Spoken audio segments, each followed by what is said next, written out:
अथ दैव्य अपराध क्षमापन स्तोत्रम्। न मंत्रम नो यंत्रम तदपि च न जाने स्तुतिमहो, न चाहवानं ध्यानं तदपि च न जाने स्तुति कथाः। न जाने मुद्रास्ते तदपि च न जाने विलपनम्, परम जाने मातस् त्वदनुसरणं क्लेशहरणं, विधेर्ज्ञानेन द्रविण विरहेणालसतया।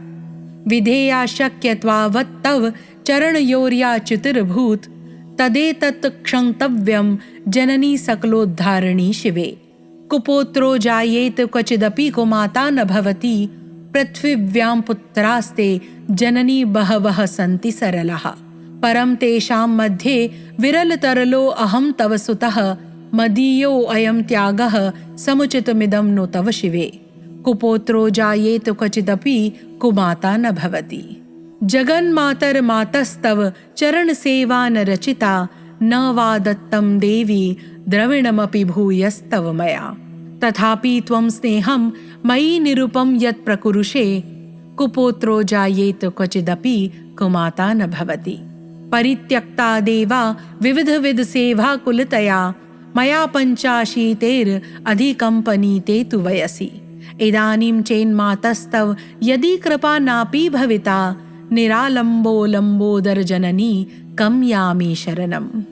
श्वपाको जलपाको भवति मधुपाकोपमगिरा, निरातंगो रंगो विहरति चिरं कोटि कनकैः।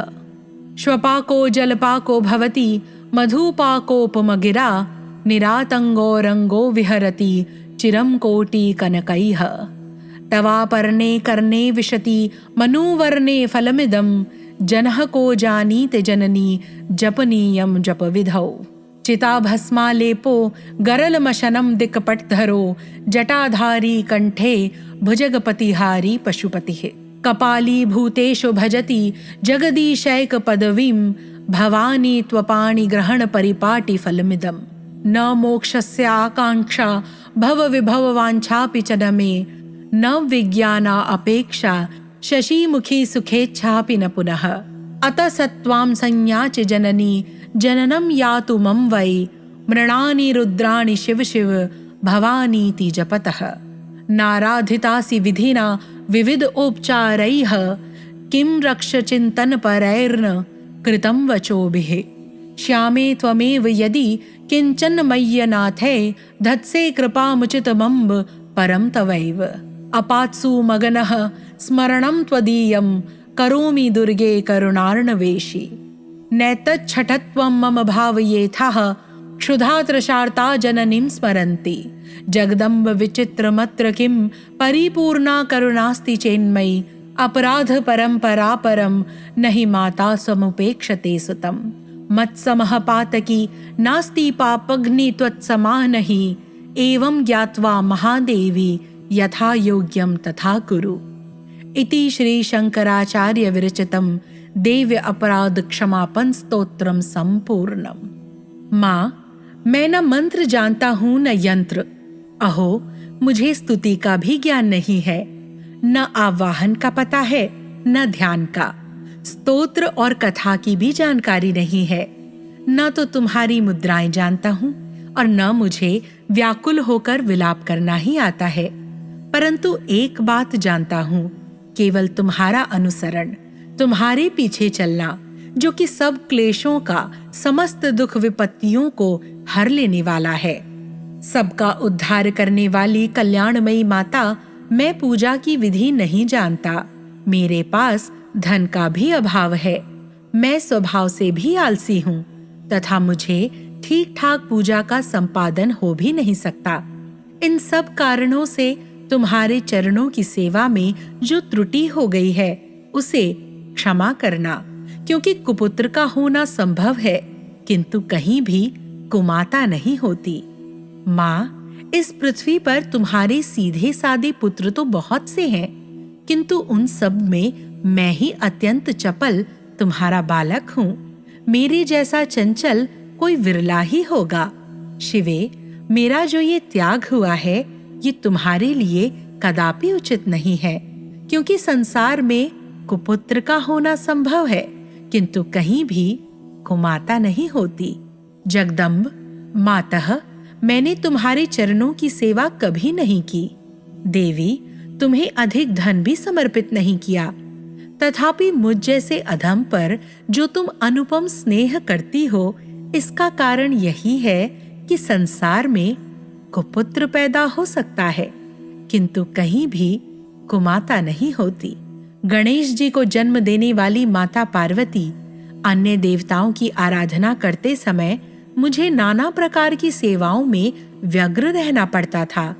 इसलिए 85 वर्ष से अधिक अवस्था बीत जाने पर मैंने देवताओं को छोड़ दिया है। अब उनकी सेवा पूजा मुझसे नहीं हो पाती, अतएव उनसे कुछ भी सहायता मिलने की आशा नहीं है। इस समय यदि तुम्हारी कृपा नहीं होगी तो मैं अवलंब रहित होकर किसकी शरण में जाऊंगा। माता अपर्णा, तुम्हारे मंत्र का एक अक्षर भी कान में पड़ जाए तो उसका फल ये होता है कि मूर्ख चांडाल भी मधुपाक के समान मधुर वाणी का उच्चारण करने वाला उत्तम वक्ता हो जाता है। दीन मनुष्य भी करोड़ों स्वर्ण मुद्राओं से संपन्न हो चिरकाल तक निर्भय विहार करता रहता है।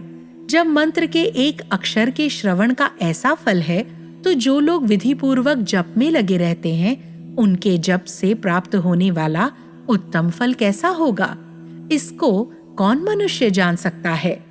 भवानी, जो अपने अंगों में चिता की राख भभूत लपेटे रहते हैं, जिनका विष ही भोजन है, जो दिगंबरधारी अर्थात नग्न रहने वाले हैं, मस्तक पर जटा और कंठ में नागराज वासुकी को हार के रूप में धारण करते हैं, तथा जिनके हाथ में कपाल अर्थात भिक्षा पात्र शोभा पाता है, ऐसे भूतनाथ पशुपति भी जो एकमात्र जगदीश की पदवी धारण करते हैं, इसका क्या कारण है?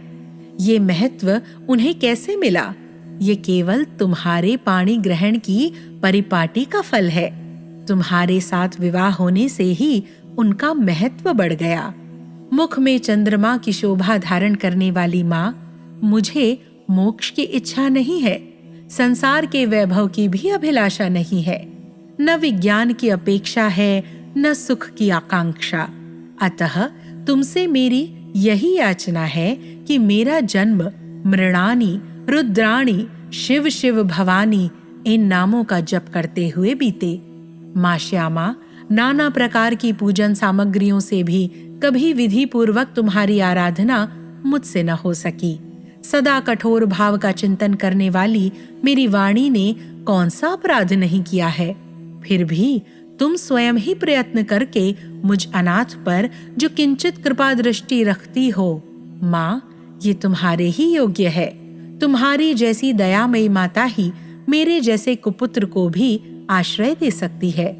माता दुर्गे, करुणा सिंधु महेश्वरी, मैं विपत्तियों में फंसकर आज जो तुम्हारा स्मरण करता हूँ, पहले कभी नहीं करता रहा। इसे मेरी शठता न मान लेना, क्योंकि भूख प्यास से पीड़ित बालक माता का ही स्मरण करते हैं। जगदम्ब, मुझ पर जो तुम्हारी पूर्ण कृपा बनी हुई है, इसमें आश्चर्य की कौन सी बात है। पुत्र अपराध पर अपराध क्यों न करता जाता हो, फिर भी माता उसकी उपेक्षा नहीं करती। महादेवी, मेरे समान कोई पातकी नहीं है और तुम्हारे समान दूसरी कोई पापहारिणी नहीं है। ऐसा जानकर जो उचित जान पड़े वह करो।